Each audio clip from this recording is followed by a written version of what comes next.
Mon patron m'a piégé dans son bureau au 30e étage de la tour, avec une vue imprenable sur tout Paris. Il a glissé une lettre de démission sur la table en verre et a dit, la voix tranchante comme une lame, « Signez cette démission ou votre carrière est finie. » J'ai signé en silence.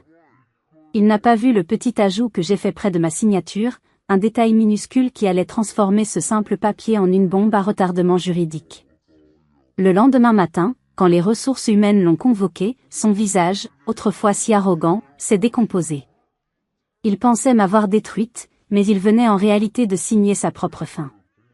Avant de vous raconter en détail comment j'ai transformé cette humiliation en la plus grande victoire de ma vie, j'aimerais savoir d'où vous m'écoutez.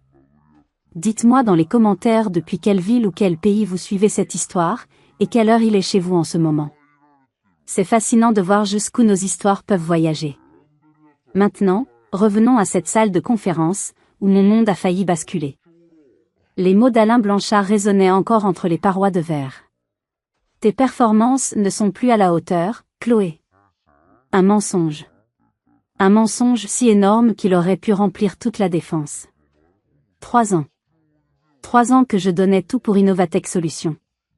Des nuits blanches à finaliser des rapports, des week-ends sacrifiés pour des analyses de marché, des idées innovantes qu'il s'était appropriées sans vergogne lors des comités de direction. Et maintenant, tout se résumait à ça. Une embuscade. Une exécution professionnelle orchestrée dans le silence aseptisé d'une tour de verre. Je le regardais, lui, Alain Blanchard, la cinquantaine charismatique, le costume sur mesure, le sourire carnassier qui avait séduit tout le conseil d'administration. Il était le loup déguisé en berger, et j'avais été l'un de ses agneaux les plus productifs. Il fit glisser le stylo vers moi. Je veux ça aujourd'hui, Chloé. C'est mieux pour tout le monde. Sa voix était presque un murmure, une fausse confidence pour que les employés qui passaient dans le couloir vitré n'entendent pas le venin de ses paroles. Mon cœur battait à tout rompre, mais mon visage restait de marbre. J'avais appris à cacher mes émotions dans ce monde d'hommes où la moindre faille était une faiblesse à exploiter. Mes yeux se sont posés sur le document. Démission à effet immédiat, disait le titre. En dessous, une phrase se détachait, cruelle et ironique, je, sous-signé Chloé Dubois, confirme par la présente ma décision volontaire de quitter mes fonctions. Volontaire. Ce mot était une insulte à mon intelligence, à mon intégrité. Je me suis remémoré les dernières semaines. La mise au placard progressive. Les dossiers retirés sans explication. Les réunions auxquelles je n'étais plus convié. J'avais senti le piège se refermer, lentement mais sûrement. C'est pour cela que je m'étais préparé. J'avais étudié le droit du travail chaque soir, jusqu'à ce que l'aube pointe derrière les tours de la défense. J'avais consulté discrètement un avocat. Je savais que ce jour viendrait. Blanchard commençait à s'impatienter. Il tapotait la table avec son stylo Montblanc, un bruit sec et régulier qui sonnait comme un compte à rebours. C'est alors que son téléphone a vibré. Il a jeté un œil à l'écran et son visage s'est éclairci. « Excuse-moi une seconde » a-t-il dit en se levant pour aller répondre près de la fenêtre, me tournant le dos. C'était l'ouverture que j'attendais. 1 minute. C'est tout ce dont j'avais besoin. Mes mains ne tremblaient pas. J'ai saisi le stylo. J'ai relu une dernière fois la phrase clé. Ma décision volontaire. J'ai positionné la pointe du stylo, non pas pour signer, mais pour écrire. Puis, j'ai apposé ma signature, claire et nette. Et juste à côté, presque collée à la dernière lettre de mon nom, j'ai ajouté 2 initiales discrètes, presque illisibles pour un œil non averti, VC. Quand il est revenu s'asseoir, le sourire aux lèvres après son appel, il a pris le document. Il a jeté un regard satisfait à ma signature, sans prêter la moindre attention aux 2 petites lettres qui la jouxtaient. Pour lui, c'était fini. Il avait gagné. Il a rangé la lettre dans une chemise cartonnée. Bien, a-t-il dit. La sécurité va t'accompagner à ton bureau pour que tu récupères tes affaires personnelles. Tu as 15 minutes. Je me suis levé, sans un mot. En passant devant lui, nos regards se sont croisés. J'ai vu dans ses yeux le triomphe du prédateur. Mais dans les miens, il n'a dû voir que de la résignation. Il ne pouvait pas voir la froide détermination qui venait de s'installer dans mon cœur. Il ne pouvait pas deviner que ce n'était pas une lettre de démission qu'il tenait entre ses mains. C'était une déclaration de guerre. Et les 2 petites lettres qu'il venait d'ignorer étaient ma première salve. Il pensait avoir gagné. Mais ce qu'il ne savait pas, c'est que la vraie partie ne faisait que commencer, et j'avais déjà joué mon premier coup. Cette froide détermination ne m'est pas venue par hasard. Elle a été forgée, pièce par pièce, dans l'atelier de ma mère à Lyon. Je m'appelle Chloé Dubois, j'ai 32 ans. Je n'ai pas grandi dans les quartiers chics de Paris, mais dans le quartier de la Croix-Rousse, au milieu des bruits de la ville et de l'odeur unique de l'atelier de réparation électronique de ma mère. C'était une magicienne. Les gens lui apportaient des radios qui grésillaient, des télévisions en noir et blanc, des amplis qui avaient rendu l'âme. Et elle, avec patience et une précision d'horloger, elle leur redonnait vie. J'ai passé des heures à la regarder travailler, fascinée par le balai de ses doigts agiles entre les circuits imprimés, le fer à souder à la main. Elle avait un dicton, une phrase qu'elle me répétait sans cesse, comme un mantra. Un jour, alors que je pestais contre un vieux poste de radio qui refusait de s'allumer, elle a posé sa main sur mon épaule et a dit « Chloé, ma chérie, ne te concentre pas sur le gros bouton qui ne tourne plus. Les plus grandes pannes viennent souvent des plus petites connexions, celles que personne ne prend le temps de regarder. Cherche toujours ce que les autres ignorent. » Cette phrase est devenue ma philosophie de vie. Pendant que mes amis lisaient des magazines, je lisais des schémas de montage. J'ai appris à voir le monde comme un immense circuit imprimé, un système complexe où chaque élément, même le plus petit, a son importance. Cette obsession du détail m'a naturellement poussé vers la finance. J'ai obtenu un master en analyse commerciale, puis, en suivant des cours du soir, j'ai décroché une certification en comptabilité judiciaire. Pour moi, un bilan financier était comme un circuit complexe. Et mon travail consistait à trouver la minuscule soudure défectueuse, la résistance grillée que tout le monde avait ignorée. Quand j'ai rejoint Innovatech Solutions il y a 4 ans, j'étais pleine d'espoir. L'entreprise était en pleine expansion, le fleuron de la tech française. Leur slogan, l'innovation au service de l'humain, était affiché partout. Et j'y croyais. J'étais fière de faire partie de cette aventure. Mes analyses méticuleuses ont rapidement été remarquées. J'ai optimisé les processus, j'ai identifié des marchés de niche, j'ai fait économiser des millions à l'entreprise. J'étais considérée comme l'un des meilleurs éléments de ma génération. Pendant 3 ans, tout s'est bien passé. J'aimais mon travail, je respectais mes collègues. Je me sentais à ma place, comme un composant parfaitement intégré dans un système performant. Et puis, Alain Blanchard est arrivé. Transféré de la filiale de Singapour, précédé d'une réputation en or. Grand, élégant, avec une voix qui commandait le respect. Au début, j'ai été impressionnée. Il parlait d'innovation, de disruption, de synergie. Il semblait incarner l'esprit même d'Innovatech. Ma mère m'avait aussi appris autre chose. Quand un nouvel élément est introduit dans un circuit, disait-elle, il faut toujours vérifier s'il est compatible. Parfois, une pièce qui a l'air parfaite peut créer des interférences et faire griller tout le système. Blanchard était cette nouvelle pièce. Et très vite, j'ai commencé à sentir les premières interférences, les premiers grésillements dans le système que je connaissais si bien. Mon travail, ma méticulosité, ma capacité à voir ce que les autres ignoraient. Tout cela allait être mis à l'épreuve. Blanchard ne savait rien de mon passé, de l'atelier de Lyon, des leçons de ma mère. Il ne voyait en moi qu'une jeune femme analyste, une employée parmi d'autres. Il ne pouvait pas imaginer que la fille de l'artisan avait appris à reconnaître un composant défectueux à des kilomètres. Et il était le composant le plus défectueux que j'ai jamais vu. Cette philosophie, apprise au milieu des circuits imprimés et de l'odeur d'étain fondu, allait devenir mon arme secrète chez Innovatech. L'arrivée d'Alain Blanchard a été célébrée comme celle d'un messie. Le conseil d'administration buvait ses paroles. Les directeurs de département louaient sa vision stratégique. Pendant les premiers mois, il a été charmant avec tout le monde, y compris avec moi. Il me complimentait sur mes rapports, me qualifiant de « pépite » lors des réunions. Mais je sentais une dissonance, une fausse note dans sa symphonie bien orchestrée. Les problèmes ont commencé de manière si subtile que j'ai d'abord cru que je les imaginais. Le premier signe a été un projet sur l'optimisation des coûts d'acquisition. J'y avais passé 3 mois. J'avais développé un nouvel algorithme prédictif qui allait faire économiser une fortune à l'entreprise. Lors de la présentation finale, Blanchard a projeté les diapositives. Mon nom, qui figurait comme chef de projet sur toutes les versions précédentes, avait disparu. Seul le sien et celui de Lucas, un collègue masculin moins expérimenté mais très doué pour flatter l'ego de notre nouveau directeur, y figuraient. Quand nos regards se sont croisés, il m'a fait un clin d'œil complice, comme pour me dire « c'est notre secret ». Mon sang s'est glacé. Quelques semaines plus tard, j'ai été retiré de la liste de diffusion d'un groupe de travail sur la stratégie à long terme. Un groupe que j'avais moi-même contribué à créer. L'excuse officielle ? Rationalisation des effectifs pour plus d'efficacité. Puis, ce fut le tour de mes rapports. Auparavant, mes analyses étaient validées presque instantanément. Sous Blanchard, chaque document que je soumettais devait passer par 3 ou 4 versions.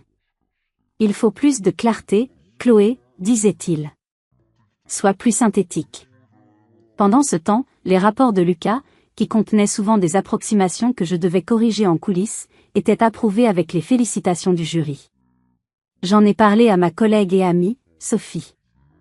Nous déjeunions souvent ensemble. « Tu ne trouves pas ça bizarre ?» lui ai-je demandé. Elle a haussé les épaules. Il est exigeant, c'est tout. Il est comme ça avec tout le monde. Mais ce n'était pas vrai. Je voyais bien la différence de traitement.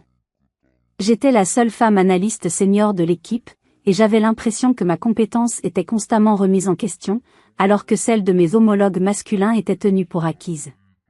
C'est là que la fille de l'artisan a pris le dessus. J'ai arrêté de me plaindre et j'ai commencé à documenter. J'ai créé un fichier crypté sur mon disque dur personnel. Chaque interaction, chaque injustice, chaque parole déplacée y était consignée. Date, heure, témoin potentiel, phrases exactes. C'est devenu une seconde nature. Ma mère ne réparait jamais un appareil sans d'abord tester chaque composant et noter les résultats. Je faisais la même chose avec mon environnement de travail. Malgré cette mise au placard insidieuse, je continuais à exceller. Mon travail parlait pour moi. L'efficacité du département, grâce à mes systèmes, avait augmenté de 22%. Je restais visible, précieuse, et donc, dangereuse pour lui. Je crois que c'est ce qui l'a poussé à accélérer les choses. Il ne pouvait pas justifier une baisse de mes performances, alors il a décidé de créer un autre narratif. Un soir, alors que je finalisais un rapport crucial, il est passé derrière mon bureau. « Encore là, Chloé ? Tu as l'air fatiguée ces derniers temps. Fais attention au surmenage. La santé mentale, c'est important. » C'était dit sur un ton faussement bienveillant, mais le message était clair. Il ne me reprochait plus mon travail, il insinuait que le problème, c'était moi. Mon état psychologique. Ma collègue Sophie m'a dit que j'étais paranoïaque. Mais mon instinct, forgé par des années à chercher le composant défectueux, me hurlait que le système entier était en train de pourrir de l'intérieur. La paranoïa, comme disait Sophie. Peut-être. Mais les chiffres, eux, ne sont jamais paranoïaques. Les chiffres sont froids, factuels, et ils racontent toujours une histoire à qui sait les écouter. Et les chiffres d'Innovatech commençaient à me chuchoter une histoire très sombre. Tout a commencé par une anomalie que j'ai repérée en préparant le bilan du 3e trimestre. Une série de virements sortant vers des sociétés de conseil externes. Ce n'était pas inhabituel en soi. Mais plusieurs choses m'ont interpellé. D'abord, les montants. Chaque virement était de 9 800 €. Toujours le même. C'était étrange. J'ai cherché dans les procédures internes et j'ai trouvé la réponse. Toute dépense supérieure à 10 000 € nécessitait une double validation, incluant celle du directeur financier. En restant juste en dessous de ce seuil, ces paiements passaient sous les radars, ne nécessitant que la signature d'un seul directeur de département. La signature d'Alain Blanchard. Ensuite, les bénéficiaires. Des noms vagues et pompeux, Solutions stratégiques Paris, Global Conseil France, Performance Alpha Consulting. J'ai fait une recherche rapide.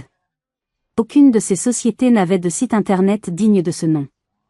Leurs adresses de domiciliation renvoyaient toutes à des boîtes postales dans des centres d'affaires anonymes. Aucun numéro de téléphone, aucun nom de contact. Rien. C'étaient des fantômes. Mon cœur a commencé à battre plus vite. J'ai croisé ces données avec les archives. Ces paiements avaient commencé 3 mois après l'arrivée de Blanchard. Pas avant. J'ai calculé le total. En un peu plus d'1 an, c'est plus de 800 000 € qui s'étaient ainsi évaporés dans la nature. L'adrénaline a commencé à monter. Ce n'était plus de l'injustice professionnelle, c'était un délit. Un détournement de fonds à grande échelle. La fille de l'artisan en moi était en ébullition. J'avais trouvé la soudure défectueuse. Maintenant, il fallait comprendre l'étendue des dégâts sur le circuit. J'ai décidé de le confronter, mais avec prudence. J'ai demandé un entretien individuel, sous prétexte de vouloir clarifier certains points du rapport trimestriel. Je suis entré dans son bureau, les documents imprimés et surlignés à la main. Je les ai posés devant lui. Alain, j'ai une question sur ces frais de consulting, ai-je commencé, la voix aussi neutre que possible. Les autorisations de paiement semblent incomplètes. Il manque la chaîne de validation croisée. Il a à peine jeté un œil au papier. Il a souri, un sourire condescendant qui ne quittait jamais son visage. Chloé. Toujours dans le détail. La comptabilité a validé tout ça. Tu perds ton temps. La comptabilité exige des signatures de niveau direction pour les transferts interdépartementaux. Ce n'est pas le cas ici, ai-je insisté, en pointant les lignes surlignées. Son expression a changé. Le sourire a disparu, laissant place à une froideur polaire. Ses yeux se sont plissés. Laisse tomber ça, Chloé, a-t-il dit, la voix basse et menaçante. Ce ne sont pas tes oignons. Concentre-toi sur le travail pour lequel tu es payé. Si tu vois ce que je veux dire. La menace était à peine voilée. C'était un avertissement. J'ai compris à ce moment-là que j'avais touché un nerf sensible. J'avais ouvert une porte qu'il voulait laisser fermer à double tour. Je n'ai rien dit de plus. J'ai hoché la tête, j'ai repris mes documents et je suis sorti de son bureau. Mais en refermant la porte, je savais que les règles du jeu venaient de changer. Ce n'était plus seulement lui contre moi. C'était moi contre son secret. Je suis retourné à mon bureau, le cœur battant la chamade. J'avais peur, oui. Mais j'étais aussi habité par une certitude absolue. J'allais faire éclater la vérité. Je ne savais pas encore comment, ni les risques que j'allais prendre, mais une chose était sûre, je n'allais pas laisser tomber. C'est une situation terrible, vous ne trouvez pas? Être seul face à un système corrompu, avec un supérieur qui vous menace ouvertement. Je suis curieuse de savoir ce que vous auriez fait à ma place. Auriez-vous laissé tomber pour protéger votre carrière, ou auriez-vous continué à creuser, au risque de tout perdre? Dites-le moi dans les commentaires. Votre avis m'intéresse vraiment. Sa menace n'a fait que confirmer mes soupçons. Ce n'était plus une simple erreur administrative. C'était une fraude organisée, et j'étais sur le point de découvrir à quel point le réseau était profond. Après notre confrontation, la guerre froide est devenue glaciale. Blanchard a compris que je ne lâcherais pas l'affaire. Il a donc décidé de passer à la vitesse supérieure. Il ne cherchait plus à me ralentir, il cherchait à me détruire, à me discréditer totalement avant que je ne puisse parler. Sa stratégie était double, l'isolement professionnel et l'assassinat de ma réputation. L'isolement a commencé le lundi suivant. Je suis arrivé au bureau pour trouver mon poste de travail vide. Mon ordinateur, mes dossiers, même ma tasse à café personnalisée, tout avait disparu. J'ai cru à une mauvaise blague. J'ai trouvé Blanchard près de la machine à café, discutant avec Lucas. « Alain, sais-tu où sont passées mes affaires ?» Il s'est tourné vers moi avec son sourire le plus faux. « Ah, Chloé. »« Oui. » Protocole de sécurité. Vu tes récentes préoccupations sur les processus internes, nous devons restreindre ton accès aux informations sensibles. C'est temporaire, bien sûr. Mon nouveau bureau était au sous-sol. Près des archives. Pas de fenêtre. Pas de collègues. Juste le bourdonnement des serveurs informatiques et des piles de boîtes en carton poussiéreuses. J'étais mise au cachot. Le message était clair, tu es une menace, nous t'isolons. Les jours suivants ont été une descente aux enfers. Mon mot de passe pour le système de reporting a été désactivé pour maintenance. J'ai été retiré de toutes les boucles de mai du département. Mes projets en cours ont été réattribués à Lucas.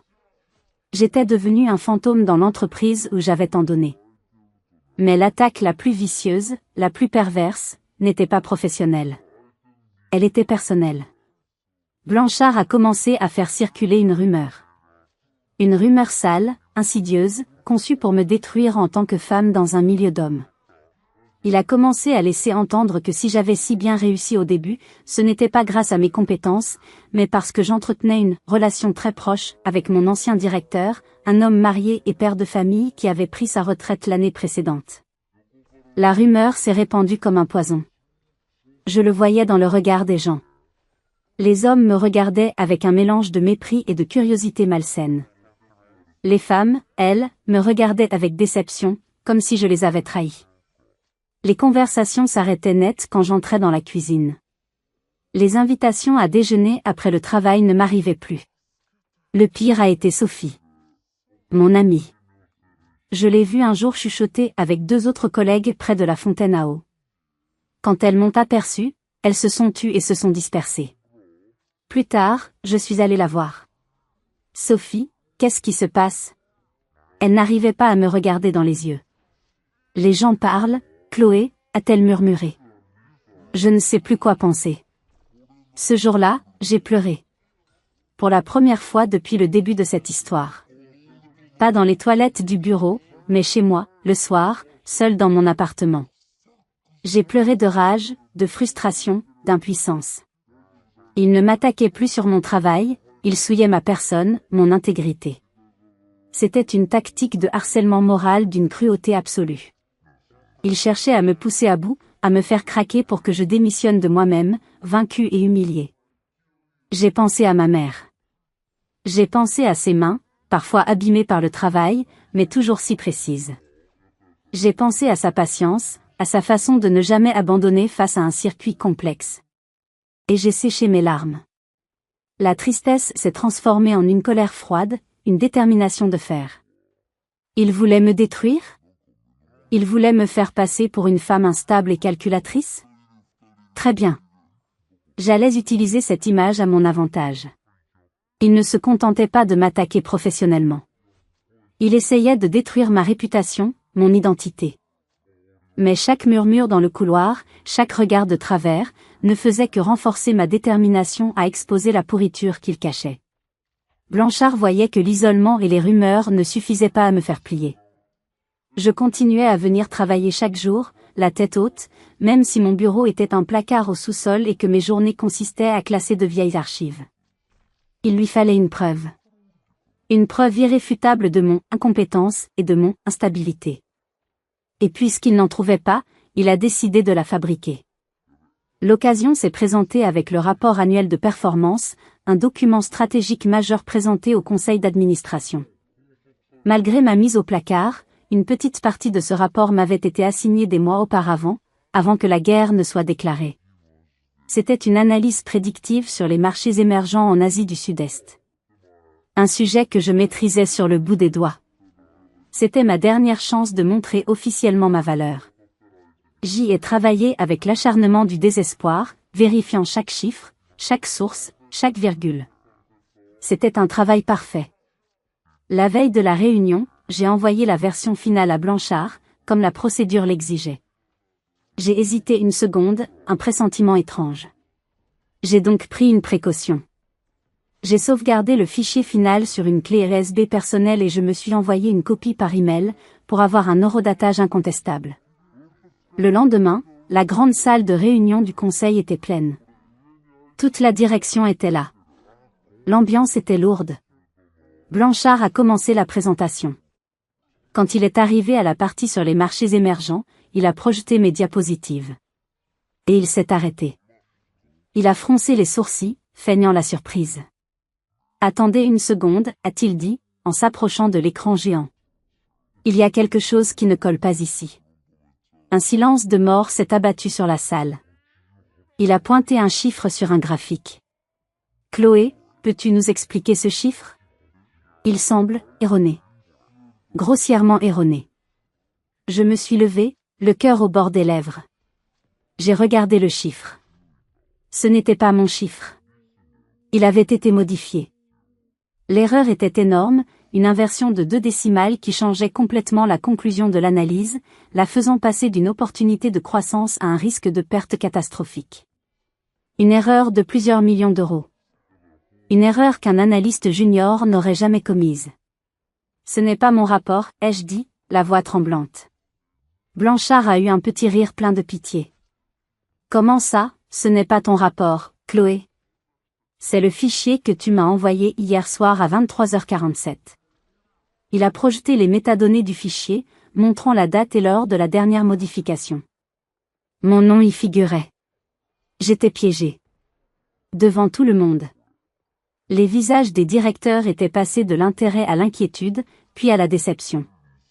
J'ai croisé le regard de Madame Dubois, la directrice des ressources humaines.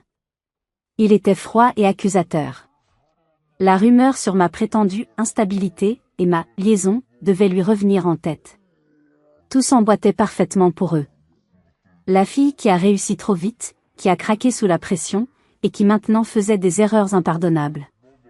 Blanchard a porté le coup de grâce.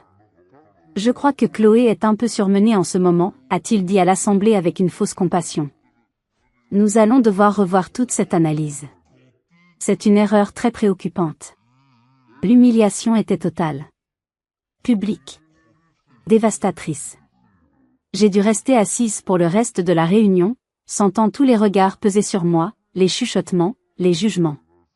C'était un coup de maître de sa part. Il avait non seulement saboté mon travail, mais il l'avait fait de manière à ce que je ne puisse pas me défendre sans passer pour folle. Ce jour-là, j'ai compris. Il ne voulait pas seulement me licencier. Il voulait m'anéantir, me briser, faire de moi un exemple pour quiconque oserait se mettre en travers de son chemin. C'est à ce moment précis que la victime en moi est morte. En sortant de cette salle, il n'y avait plus de peur, plus de larmes. Juste une rage froide et calculatrice. La prédatrice était née. Le soir même, après l'humiliation publique, je ne suis pas rentrée chez moi pour pleurer. Je suis allée dans un petit café discret près de la Bastille. J'y avais rendez-vous avec la personne qui allait devenir mon principal allié, maître Valérie Legrand. Une avocate spécialisée en droit du travail, réputée pour sa ténacité et son intelligence. Une femme d'une 60aine d'années, avec un regard d'acier et une voix douce qui cachait une volonté de faire. Je lui ai tout raconté. Le vol de mes idées, l'isolement, les rumeurs, et le sabotage du rapport. Je lui ai montré la clé USB avec le fichier original et l'email horodaté. Elle a écouté attentivement, sans m'interrompre, en prenant des notes. Quand j'ai eu fini, elle est restée silencieuse un instant. Puis elle a dit, c'est un cas classique de harcèlement moral destructeur. Il coche toutes les cases. Mais le problème, mademoiselle Dubois, c'est que la parole de l'un contre la parole de l'autre est difficile à prouver devant un tribunal. J'ai plus que ma parole, ai-je répondu. J'ai sorti de mon sac la lettre de démission que j'avais signée. Je lui ai montré la signature, et les 2 petites lettres à côté. VC. Ses yeux se sont illuminés d'un intérêt professionnel. Cisco Actus, a-t-elle murmuré. Contrainte par la force. C'est une vieille locution latine. Audacieux. Très audacieux. D'où vous vient cette idée? De longues nuits de recherche, ai-je simplement dit. C'est un excellent début, a-t-elle poursuivi. Cela démontre votre état d'esprit au moment de la signature. Cela annule la notion de « volontaire ». C'est une pièce maîtresse. Mais pour gagner, nous avons besoin de plus. Nous avons besoin de construire un arsenal. Ce mot, arsenal, a résonné en moi. C'est exactement ce que je devais faire. Maître Legrand m'a donné une liste de tâches. Documenter tout. Enregistrer les conversations si la loi de votre entreprise le permet. Et surtout, nous avons besoin de preuves irréfutables de la fraude financière. C'est ce qui fera tomber tout le château de cartes. Son aide a été un électrochoc. Je n'étais plus seule. J'avais une alliée. Le lendemain, j'ai commencé à construire mon arsenal. Mon placard au sous-sol est devenu mon quartier général. Personne ne faisait attention à moi. Je pouvais passer des heures dans les archives sans que personne ne s'en soucie. Et les archives d'Innovatech étaient une mine d'or. J'y ai trouvé de vieux contrats, des audits internes oubliés, des notes de service qui, mises bout à bout, commençaient à dessiner un schéma. J'ai contacté un ancien camarade de promotion, devenu expert comptable judiciaire. Je lui ai transmis, via des canaux sécurisés, les informations sur les sociétés fantômes. Il a commencé à creuser de son côté, bénévolement au début, simplement par passion du défi. Le plus important a été la technologie. J'ai installé sur mon téléphone une application qui enregistrait toutes les conversations. J'ai dû prendre des risques. J'ai provoqué des rencontres, fortuites, avec Blanchard dans les couloirs. Je lui posais des questions faussement naïves sur mon avenir, sur ma performance. Et il tombait dans le piège. Chaque mot condescendant, chaque menace voilée, chaque mensonge sur mon instabilité était maintenant enregistré, horodaté, et stocké dans le cloud. Un jour, il m'a convoqué. Chloé, vu tes récentes difficultés, je pense qu'un congé maladie te ferait le plus grand bien. Pour te reposer, faire le point. C'était une tentative de me faire passer pour dépressive, de me pousser vers la sortie. Toute la conversation a été enregistrée. Pendant que je rassemblais mes preuves, l'expert comptable a fait une découverte majeure. Il a trouvé un lien entre les virements d'Innovatech et un compte bancaire en Suisse, qui lui-même alimentait un compte à Jersey. C'était un montage financier complexe, professionnel. Blanchard n'était pas un amateur. Blanchard pensait que j'étais seul et brisé dans mon coin, occupé à pleurer sur mon sort. Il ne savait pas que chaque jour, je posais une nouvelle brique à la forteresse de preuves que je construisais contre lui. Une forteresse si solide qu'aucun mensonge, aucune manipulation ne pourrait jamais la détruire. Mais la découverte la plus choquante était encore à venir, une découverte qui allait transformer cette affaire personnelle de harcèlement en un scandale financier d'une ampleur que je n'aurais jamais pu imaginer. Alors que je pensais avoir cerné l'étendue de la fraude de Blanchard, mon ami expert comptable m'a appelé un soir, la voix tendue. « Chloé, il faut que tu saches. C'est plus gros que ce qu'on pensait. Bien plus gros. » Il m'a expliqué. Les sociétés fantômes créées par Blanchard n'étaient que la partie émergée de l'iceberg. En suivant la piste de l'argent jusqu'au compte à Jersey, il avait découvert que ce compte ne recevait pas seulement des fonds d'Innovatech. Il était alimenté par des virements provenant de 5 autres grandes entreprises françaises. Des entreprises dans des secteurs totalement différents, le BTP, l'énergie, la pharmacie. Et le schéma était toujours le même. Des sociétés de conseil fantômes, des factures pour des services inexistants, des paiements juste en dessous des seuils de contrôle. Mon sang s'est glacé. Blanchard n'était pas un loup solitaire. Il faisait partie d'une meute. C'était un réseau. Un réseau de cadres dirigeants corrompus, opérant chacun dans leur entreprise, siphonnant des millions d'euros vers un système de blanchiment d'argent sophistiqué. Mais la découverte la plus terrifiante a été lorsqu'il a croisé les dates de certains virements importants avec l'actualité politique locale de la région parisienne. Plusieurs paiements coïncidaient étrangement avec l'attribution de gros contrats publics, la construction d'un nouvel écoquartier, la rénovation d'une ligne de transport, l'obtention de permis de construire pour des projets immobiliers d'envergure. Les entreprises du réseau semblaient toutes bénéficier, d'une manière ou d'une autre, de ces décisions politiques. L'implication était monstrueuse. L'argent détourné ne servait pas seulement à enrichir quelques cadres véreux. Il servait très probablement à financer des pots de vin, à corrompre des élus, à truquer des appels d'offres. La fraude que j'avais découverte n'était pas seulement un crime en col blanc, c'était une attaque contre l'intégrité de nos institutions démocratiques. J'ai raccroché le téléphone, tremblante. J'étais assise dans le noir dans mon petit appartement, le silence seulement brisé par les bruits de la ville.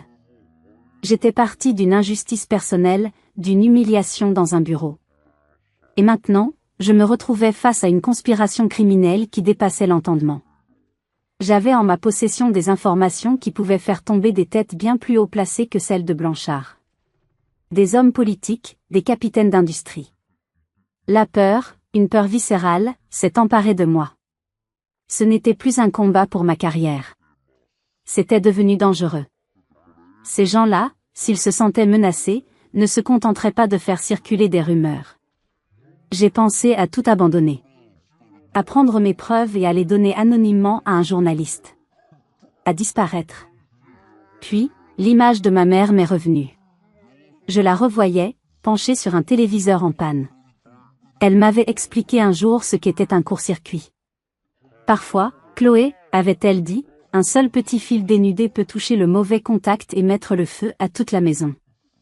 Le seul moyen d'éviter la catastrophe, c'est de couper le courant à la source. Blanchard n'était pas le problème. Il n'était qu'un symptôme.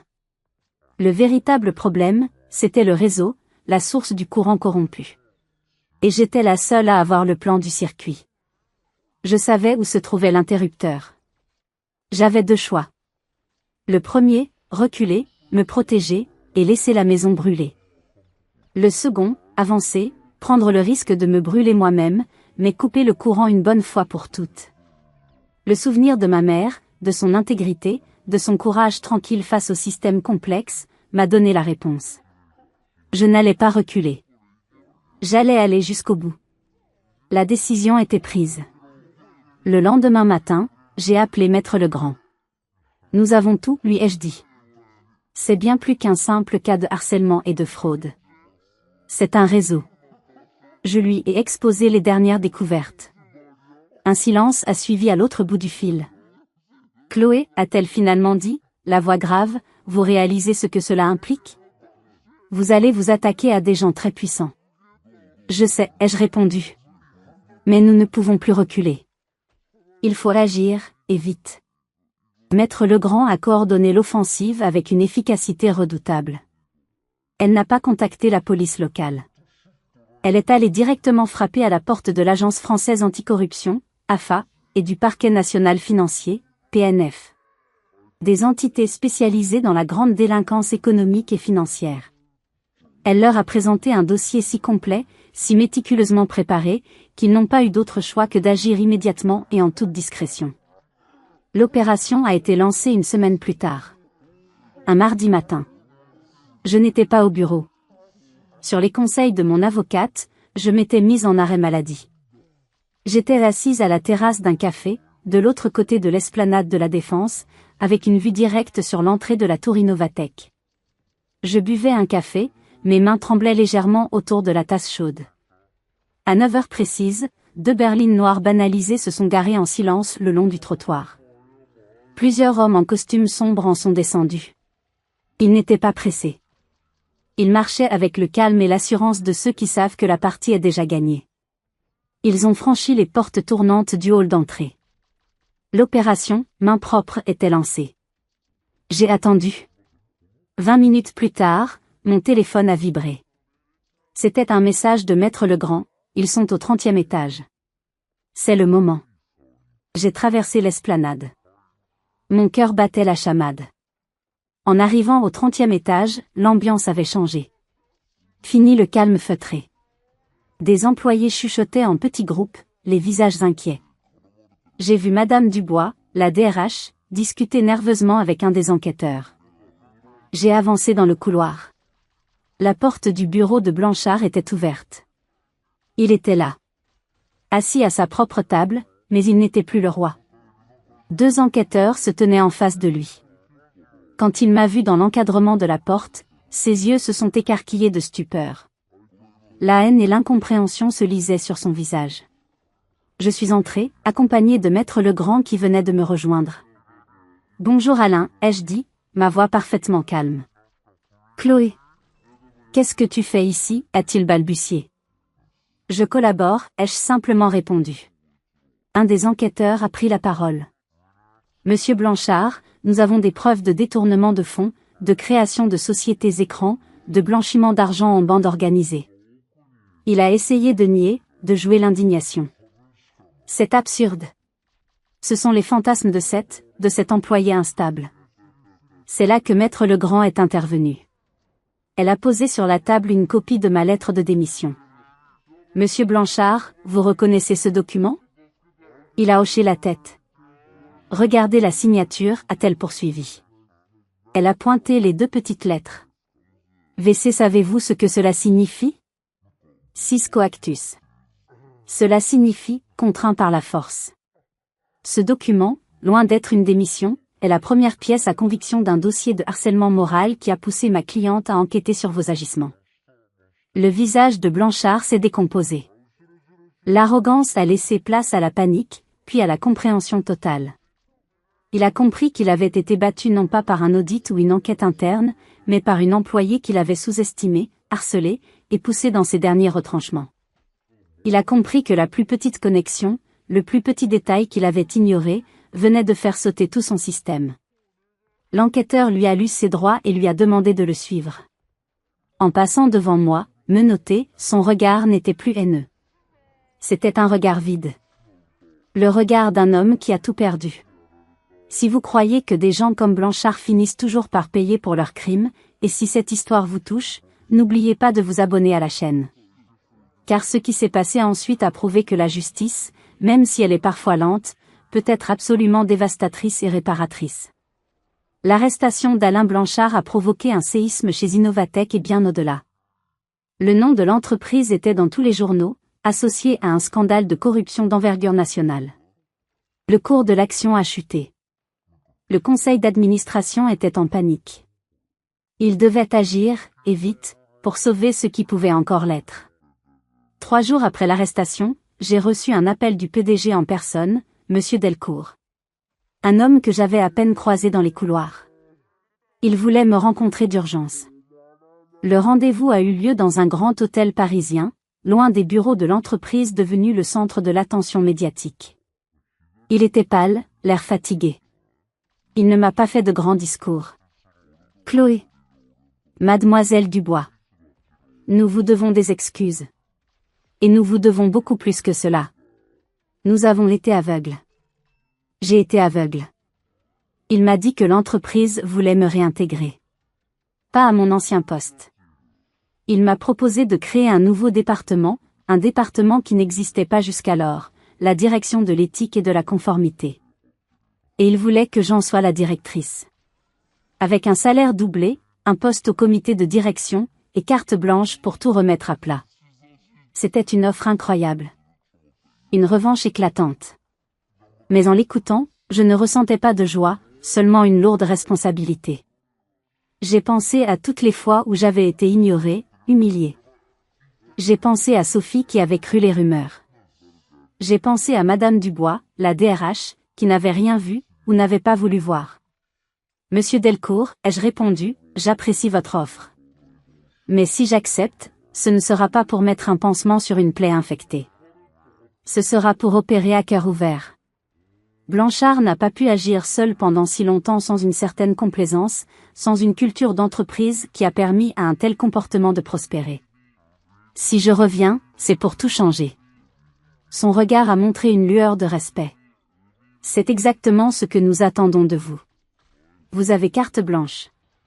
J'ai accepté. Mon premier jour en tant que directrice a été surréaliste.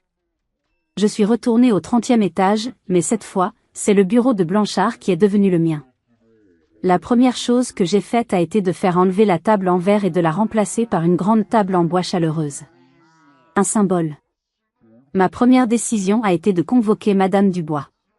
Elle était terrifiée. Je ne l'ai pas blâmée. Je lui ai dit, le système a échoué. Vous et moi, nous allons le reconstruire. Mais cela commence par une formation intensive sur la détection du harcèlement moral et la protection des lanceurs d'alerte. Elle a accepté, soulagée et reconnaissante. Ensuite, j'ai fait venir Lucas. Le collègue qui avait profité des vols de mes idées. Je lui ai présenté les preuves de sa complicité passive. Il n'a pas été poursuivi en justice, mais son contrat a été terminé sur le champ. La tolérance zéro devait commencer quelque part. J'ai passé les 6 mois suivants à travailler sans relâche. J'ai mis en place une nouvelle charte éthique. J'ai créé un système de signalement anonyme, géré par un cabinet d'avocats externes pour garantir l'impartialité et la confidentialité. J'ai imposé des audits financiers indépendants et aléatoires. J'ai instauré des formations obligatoires pour tous les managers sur le leadership bienveillant et la prévention des risques psychosociaux. Lentement, la culture de l'entreprise a commencé à changer. Les gens osaient parler. Les petites injustices qui étaient autrefois ignorées étaient maintenant signalées et traitées. Je n'ai pas seulement récupéré mon poste. J'ai eu l'opportunité de démonter le vieux circuit rouillé et d'en construire un nouveau, plus juste, plus sain, pour m'assurer que plus jamais personne, homme ou femme, n'aurait à endurer ce que j'avais vécu. 1 an a passé. Le procès de Blanchard et de ses complices a fait la une. Il a été condamné à 12 ans de prison ferme et à des millions d'euros de dommages et intérêts. Le réseau a été démantelé. La justice avait fait son travail. Chez Innovatech, la transformation était profonde. Le nouveau système de signalement que j'avais mis en place avait déjà permis de résoudre 3 cas de harcèlement et de mettre fin à une fraude mineure dans une filiale. L'entreprise, après avoir touché le fond, regagnait la confiance de ses employés et de ses investisseurs. Elle était devenue un cas d'école, un exemple de la manière dont une crise peut se transformer en une opportunité de renaissance. Un après-midi, Sophie, mon ancienne amie, a frappé à la porte de mon bureau. Elle était hésitante. « Chloé, je voulais te dire que je suis désolée », a-t-elle commencé, les larmes aux yeux. J'ai été lâche. J'aurais dû te croire, te soutenir. J'ai eu peur. Pardonne-moi. J'ai regardé son visage sincèrement plein de remords. La colère que j'avais ressentie avait disparu depuis longtemps, remplacée par une forme de sérénité. Je te pardonne, Sophie, lui ai-je dit. La peur est humaine. L'important, c'est ce que nous construisons maintenant pour que plus personne n'ait à avoir peur. Je l'ai engagé dans mon équipe le mois suivant. Son expérience était précieuse. Mais le changement le plus important n'était pas dans l'entreprise. Il était en moi. J'avais appris que le pouvoir ne réside pas dans un titre ou un grand bureau avec vue sur Paris. Le vrai pouvoir, c'est la capacité de transformer une expérience douloureuse en quelque chose de constructif, de transformer sa propre souffrance en un bouclier pour protéger les autres. Ma mère est venue me voir un week-end. Elle a visité mon bureau. Elle a regardé par la grande fenêtre, puis s'est tournée vers moi. Elle n'a pas parlé de l'argent ou du statut. Elle a simplement pris mes mains dans les siennes et a dit, « Tu te souviens du vieux poste de radio que tu n'arrivais pas à réparer ? Tu as trouvé le composant défectueux. Mais tu n'as pas seulement remplacé la pièce. Tu as redessiné tout le circuit pour qu'il soit plus solide. Je suis fière de toi, ma fille. Cette histoire est mon histoire. Mais je sais, au fond de moi, que je ne suis pas la seule. Le monde du travail peut être un endroit impitoyable, plein d'injustices silencieuses et de petites humiliations quotidiennes. C'est pourquoi je voulais partager cette expérience avec vous. Pour vous dire que même quand tout semble perdu, même quand on vous isole et qu'on essaie de vous faire taire, il y a toujours une voie. La connaissance est une arme, la documentation est une armure, et l'intégrité est une force que personne ne peut vous enlever. Si vous, ou quelqu'un que vous aimez, avez déjà été victime d'une injustice au travail, petite ou grande, je vous invite à partager votre histoire ou simplement vos sentiments dans les commentaires. Vous n'êtes pas seul. Votre voix compte. Parfois, le simple fait de lire l'expérience d'un autre peut donner le courage de se battre. Aimez cette vidéo si elle vous a touché, et ensemble, continuons à construire des environnements de travail où la dignité et le respect ne sont pas des options, mais le fondement de tout. Merci de m'avoir écouté.